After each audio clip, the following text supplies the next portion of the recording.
샬롬. 성경 속 여인들의 신앙과 삶. 믿음의 여인들. 헤로디아. 두 번째 시간입니다. 복수와 살인으로 자신을 격화시킨 여인, 헤로디아. 이를 본 헤로디아는 자기 남편이 선지자에게 굴복당한다고 생각했다. 두 가정을 파괴한 그녀는 이혼당하지 않으리라는 확신을 갖고 싶었다. 요한이 그들의 재많은 관계를 노출시킨 순간부터 그녀는 자기 평안의 방해자인 요한을 미워했다. 어떤 방법으로든 그를 처치하고 싶었다. 헤로디아는 무엇보다 헤롯이 더 이상 선지자의 영향을 받지 않게 되기를 원했다. 그래서 왕에게 요한을 투옥시킬 것을 요청했다. 이제 그를 죽일 수 있는 가능성이 자기 손안에 있다고 생각했다. 감옥이 궁전의 성벽 내에 위치하고 있었기 때문이다. 그러나 헤롯은 요한은 물론 자신을 위해서도 계속 경계심을 가지고 있었다. 백성들이 요한을 선지자로 여기고 있는 것이 분명했기에 요한이 죽으면 폭동이 일어날 수도 있다고 생각했다. 그러한 격변 속에서 그의 흔들리는 보좌는 존속이 어려울지도 모른다고 여겼다. 그렇게 백성들을 하나님께로 돌이키던 선지자는 감옥에 갇히게 되었다.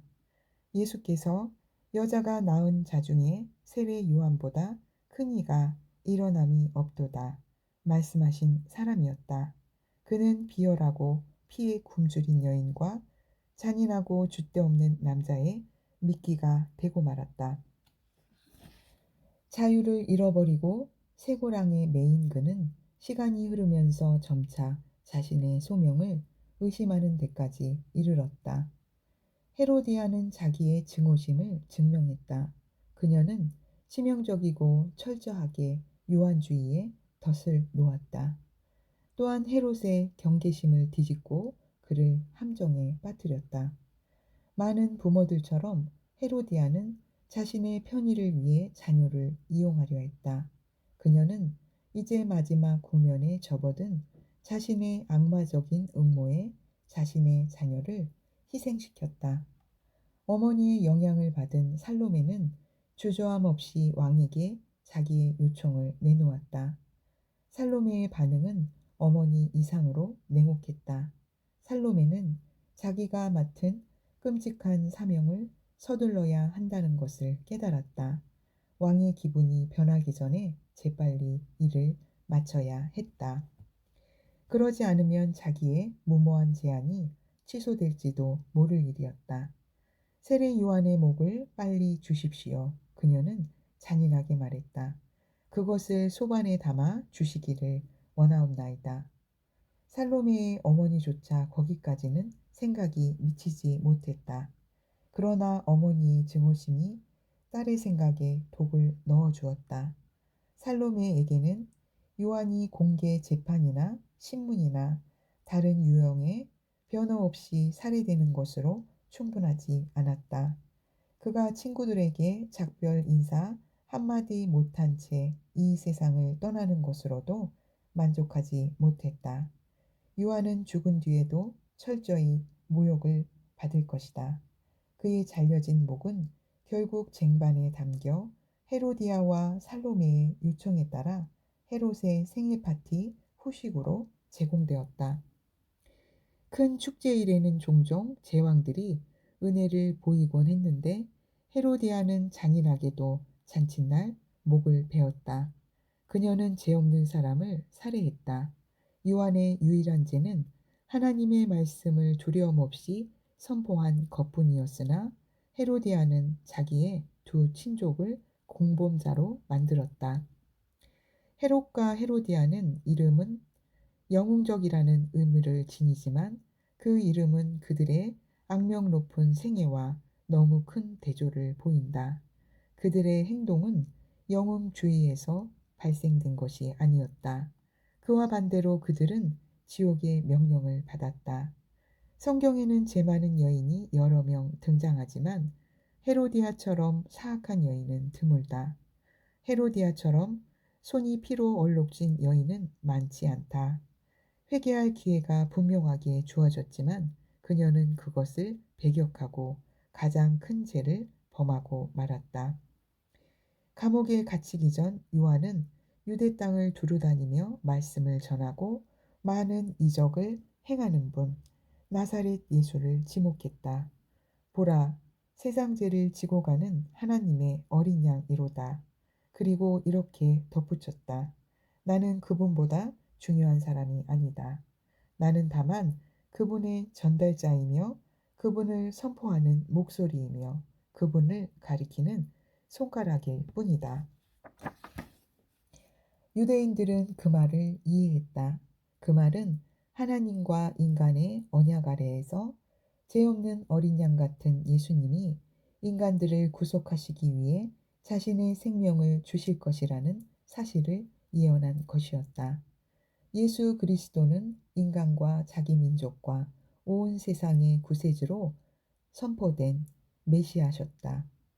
요한은 헤롯과 헤로디아를 권면하여 그들도 하나님과의 새로운 관계에 참여하도록 권면했다. 그렇게 되기 위해서는 기꺼이 겸손해져야 했다. 자신들의 죄를 자백하고 삶을 새롭게 해야 했다.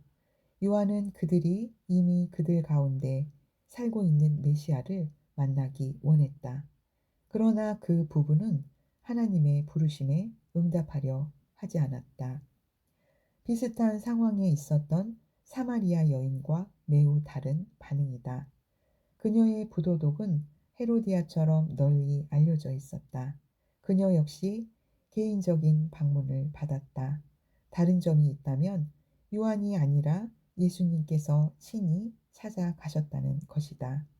그 여인은 죄가 자기를 막다른 골목으로 몰아냈다는 것을 깨닫고 구원으로 가는 믿음에 이르렀다.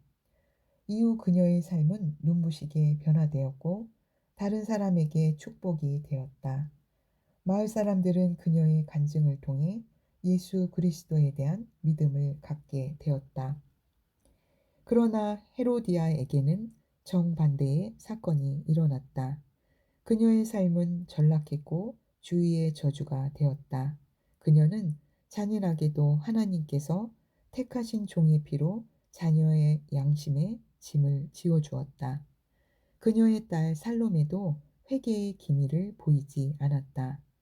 어머니처럼 그녀의 양심도 회복될 수 없을 만큼 무감각해져 있었다.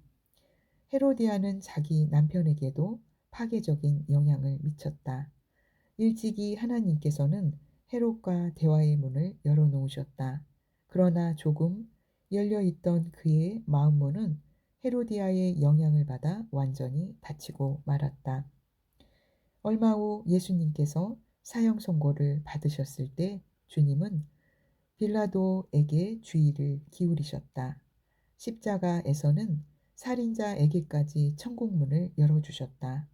그러나 헤롯에게는 아무 말도 하지 않으셨다. 헤롯은 그 기회를 잃어버렸기 때문이다. 그는 하나님께서 요한을 통해 말씀하실 때 귀를 기울이지 않았다. 헤롯과 헤로디아 모두 하나님께서 한 번 이상 말씀하신다는 사실을 경험했다. 그러나 하나님의 부르심에 귀를 기울이지 않는 사람은 영원히 기회를 잃어버리게 된다. 한때 세례 요한의 죽음을 막으려 했던 헤롯이 예수님의 죽음에서는 실제적인 역할을 담당했다. 그는 살인자로서 가족의 전통을 계승했다. 그의 마음은 이미 굳어져 있었다. 헤로디아가 만약 자신을 돌이키고 하나님의 경고에 귀 기울였다면 그녀의 삶은 달라졌을 것이다. 하지만 불행하게도 그녀는 죄를 더 좋아했다. 제 시간에 경고해준 하나님의 사람을 무시했다. 자기 문제의 해결책을 거절함으로써 스스로 죄를 당했다. 그녀는 하나님의 가르침을 거스르고 마음을 강팍하게 했다. 헤로디아의 가장 큰 죄는 간음이나 살인이 아니었다. 하나님에 대한 불신이었다. 훈계를 좋아하는 자는 지식을 좋아하거니와 징계를 싫어하는 자는 짐승과 같으니라. 이것은 모든 시대를 통틀어 가장 지혜로운 자 솔로몬의 말이다. 그는 또한 이렇게 경고한다. 훈계를 굳게 잡아 놓치지 말고 지키라. 이것이 내 생명이니라. 훈계를 지키는 자는 생명길로 행하여도 징계를 버리는 자는 그릇 가느니라. 헤로디아는 자신에게 도움이 될 꾸지람을 배척했고 그 결과 실질적으로 영적인 손해를 입었다. 플라비우스 요세푸스는 헤로디아의 야심이 그녀를 파멸로 이끌었다고 말한다. 그녀는 헤롯에 대한 자기의 영향력을 과대평가하여 칼리굴라 황제에게 왕의 칭호를 요청하라고 그를 자극했다. 하지만 그 요청은 거절당했고 헤롯은 추방되었으며 남은 생을 사는 동안 멸시를 받았다. 헤로디아도 자기 남편과 함께 굴욕을 당했다. 이것이 복수심 때문에 자신을 타락시키고 살인을 저지른 여인이 받은 보상이었다. 최근에 하나님께서 말씀이나 다른 사람을 통해 당신을 책망하신 일이 있는지 생각해 보라. 그때 당신은 어떻게 반응했고 무엇을 배웠는가? 복수와 살인으로 자신을 격화시킨 여인 헤로디아. 할렐루야. 하나님의 지혜는 내 영과 혼과 육체에 충만합니다.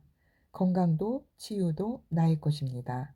예수님의 이름으로 축복하며 기도드립니다. 아멘.